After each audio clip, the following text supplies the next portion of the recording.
Շիրակի արհեստների և նորարարական տեխնոլոգիաների քոլեջ, սա նոր անվանումն է Գյումրիի թիվ 4 արհեստագործական ուսումնարանի։ Միջին մասնագիտական հաստատությունը նոր ուսումնական տարում նոր ձևով է ներկայանում։ Իրականացնելու է և արհեստագործական և միջին մասնագիտական կրթական ծրագիր։ Աշխատաշուկայում պահանջարկ վայելող 7 մասնագիտությունների գծով հուլիսի 10-ից սկսվել է դիմորդների օնլայն հայտագրումը։ Սա ևս նոր բան է քոլեջների համար։ Համակարգը շատ թվայնացվել է և լրացուցիչ ծանրաբեռնվածություն չի դնում ծնողների վրա, որպեսզի ինչ փաստաթղթեր ներկայացնեն, որպեսզի ուսումնական հաստատությունը իմանա տվյալ ուսանողը ունի արտոնությունների շրջանակ թե ոչ։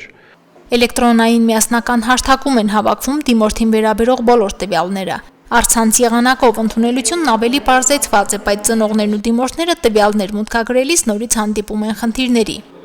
Կան ծրագրային դժվարություններ, որից ելնելով, այսպես ասած, օգնում ենք ծնողներին, որ կարողանան մուտքագրումը ապահովեն։ Սկզբում նույնականացվում է ծնողը, հետո ծնողի միջոցով նույնականացնում ենք դիմորդին։ Նախկին Գեղարվեստի թիվ 3 արհեստագործական ուսումնարանը վերադարձել է բնորոշ կարգավիճակին, վերանվանվելով Գյումրիի Գեղարվեստի և կիրառական արհեստների պետական քոլեջ։ Իր հիմնադրման օրվանից 1970 թվականին է հիմնադրվել, այս ուսումնական հաստատությունը կենտրոնացած է եղել զարդակիրառական արհեստների մասնագիտությունների ուսուցմամբ։ Մենք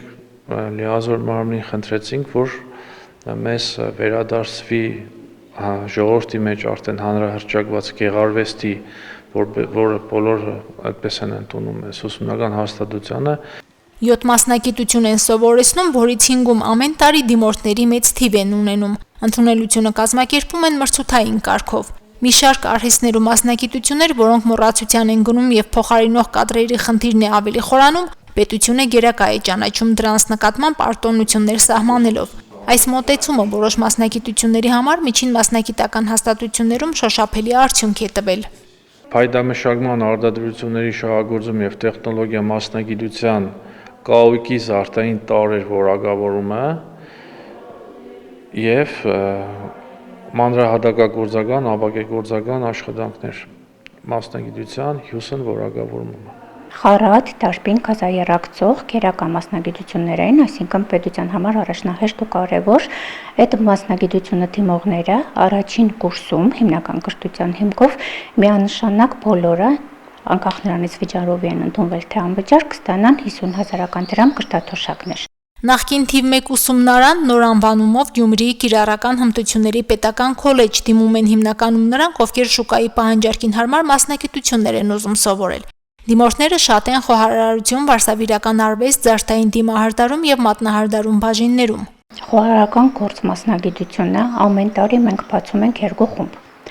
10 օր է անցել նորելի շեշտեցի, չէ, ընդունելությունը, որ հայտարարված է, աշտարը 1.5 խումբ ձևավորվել է։ Արհեստներով հետաքրքրված դիմորդների թվի աճով պայմանավորված պետական պատվերով տեղերի քանակն է ավելանում ամեն տարի։ Նախորդ ուսումնական տարվա հետ համեմատ արհեստ և մասնագիտություն սովորեցնող հաստատություններում 10-ով ավելի անվճար տեղեր են սահմանվել, որոնք լրացվում են մրցութային կարգով, իսկ վճարովի հիմունքով որոշ բաժիններում, որտեղ թափուր տեղեր մնում են, լրացվում են լրացուցիչ ընդունելություն կազմակերպելով։ Մարինե Տերբինյան, Հարություն Չակմիշյան, Հորիզոն։